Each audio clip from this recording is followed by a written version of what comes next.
नमस्कार। आज के वीडियो लेक्चर में आपका स्वागत है। आज हम धर्मवीर भारती द्वारा लिखी कविता गुलाम बनाने वाले इसकी व्याख्या करेंगे। तो वीडियो शुरू करने से पहले एक निवेदन, अगर अभी तक आपने चैनल सब्सक्राइब नहीं किया तो इसको सब्सक्राइब कर ले। इस कविता में धर्मवीर भारती ने भारतीयों को जो अलग अलग समय पर यहाँ पर जो हमें गुलाम बनाने वाले लोग आए हैं उन लोगों के बारे में बताया है। ये ऐतिहासिक परिप्रेक्ष्य की एक कविता है और जो वर्तमान दौर तक आती है। तो इस कविता में धर्मवीर भारती ने उन ताकतों को से हमें बचने के लिए, उनसे सावधान रहने के लिए प्रेरित किया है जिनमें गुलाम बनाने वाली प्रवृत्तियां मौजूद हैं। हमें इतिहास से भी सबक लेना चाहिए। तो आइए इस वीडियो को शुरू करते हैं। और भी पहले वे कई बार आए हैं।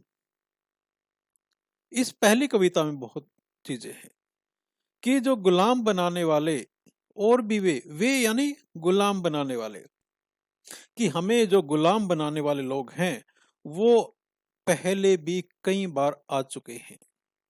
अगर हम जब इतिहास पढ़ते हैं तो शक है, कुषाण है, उसके बाद मुगल आए, अंग्रेज आए, तो कई बार हमें बहुत लोग गुलाम बनाने वाले आए हैं।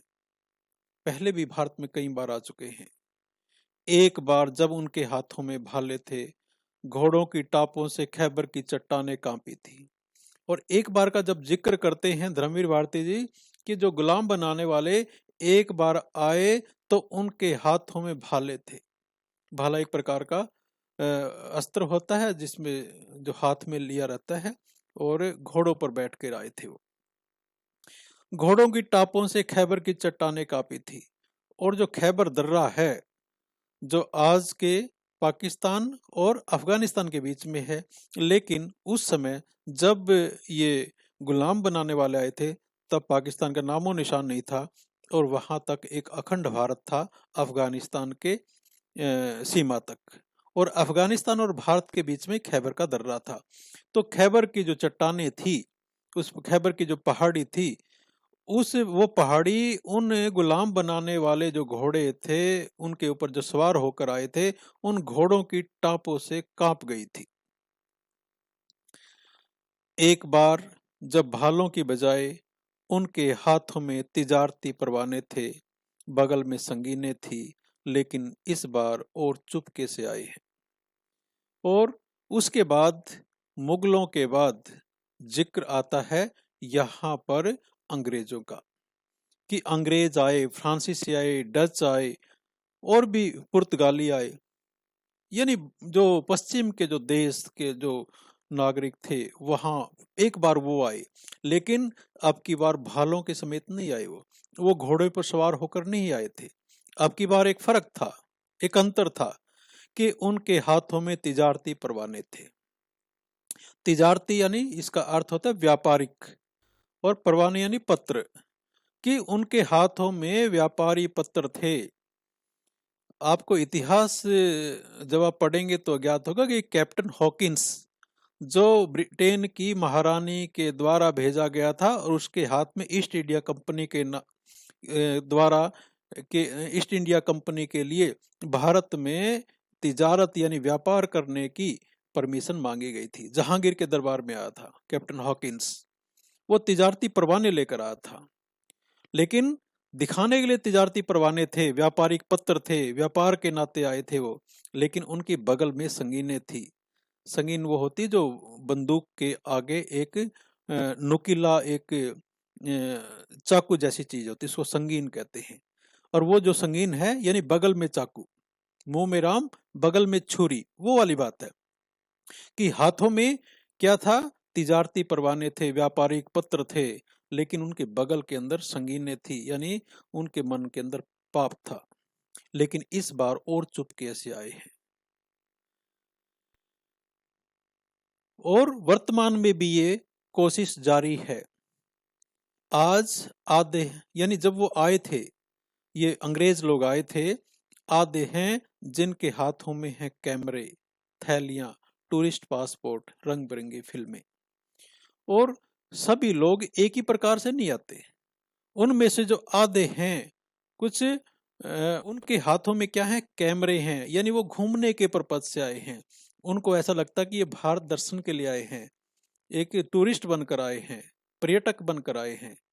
और उनके पास थैलियां रहती हैं जिसके अंदर डॉलर रहते हैं, पाउंड रहते हैं, रुपयों की थैलियां रहती हैं। और वो टूरिस्ट पासपोर्ट रखते हैं अपने पास, घूमने के लिए जो पासपोर्ट चाहिए होता है दूसरे देश में, वो टूरिस्ट पासपोर्ट रखते हैं। वो लेके आते हैं अपने हाथों में, कैमरे लेके आते हैं, रुपयों की थैलियां लेके आते हैं, टूरिस्ट पासपोर्ट लेके आते हैं, यानी हमारी सरकार की परमिशन लेके आते हैं। और अपने साथ रंग बिरंगी फिल्में भी लेके आते हैं।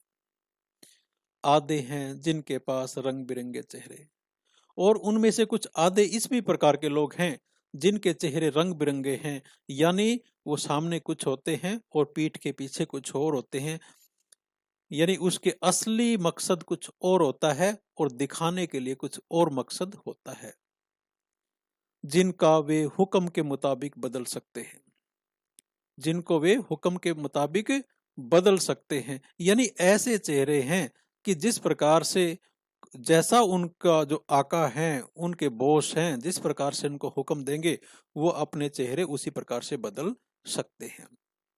वो शिक्षाविद के रूप में हो सकते हैं, वो जासूस के रूप में हो सकते हैं, वो बहुत सारे चीजों के तौर पे हो सकते हैं, लेकिन समय के साथ वो अपने चेहरे बदल सकते हैं।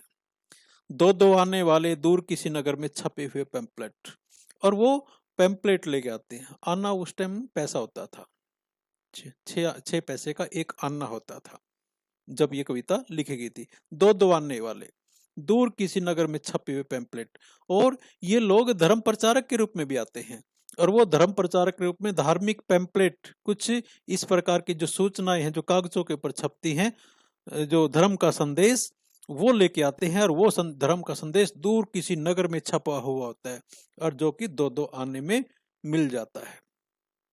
रोटी और पैम्पलेट के ढेरों में रख ढक ढक कर आई है दूर किसी नगरी में ढली हुई जंजीरें। और ये जो जंजीरें हैं, ये गुलामी की जंजीरें हैं, वो दूर किसी नगरी में ढली हुई हैं, यानी पश्चिम के किसी देश में बनी हुई हैं। और वो कैसे आई हैं हमारे पास, हमको दिखाई नहीं दे रही, क्योंकि वो ढक कर आई हैं। किसमें? रोटी और पैम्पलेट के ढेरों में।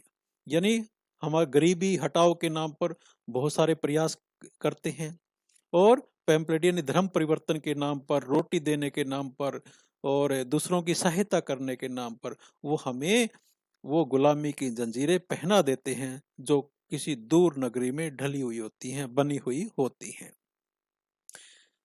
कवि कहते हैं ढंग है नया लेकिन बात यह पुरानी है, कि ये ढंग नया है, ये गुलाम बनाने का ढंग नया है, लेकिन ये रिवायत बहुत पुरानी है। हम वर्षों से, सदियों से हम गुलाम बनते आ रहे हैं। कभी मुगलों के, यवनों के, शक, कुषाण, हूण, बहुत लोग आए, और फिर पश्चिम के देशों के जो निवासी वो भी आए। ये बात पुरानी है।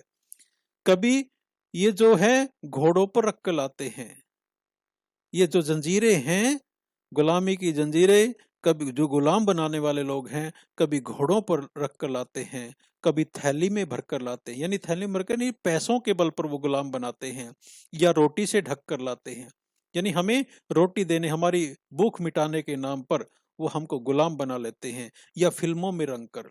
कभी कभी हमारी सांस्कृतिक, जो पश्चिम की जो संस्कृति है, वो भी हमको मानसिक रूप से, सांस्कृतिक रूप से गुलाम बना रही है।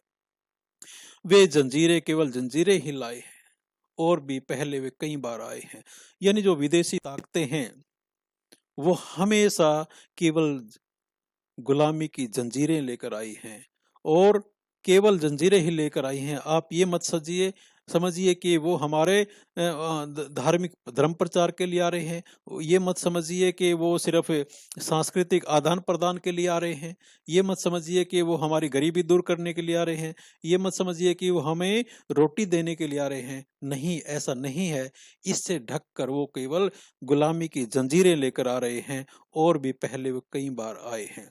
तो हम कई बार वो पहले भी ऐसे आ चुके हैं। इसलिए जो कवि है वो भारतवासियों को सावधान करना चाहता है कि जो गुलाम बनाने वाले लोग हैं वो समय के साथ साथ अपना स्वरूप बदलते हैं, अपने मुखौटे बदलते हैं, लेकिन उनका एक ही मकसद होता है कि वो हम भारतीयों को गुलाम बनाना चाहते हैं।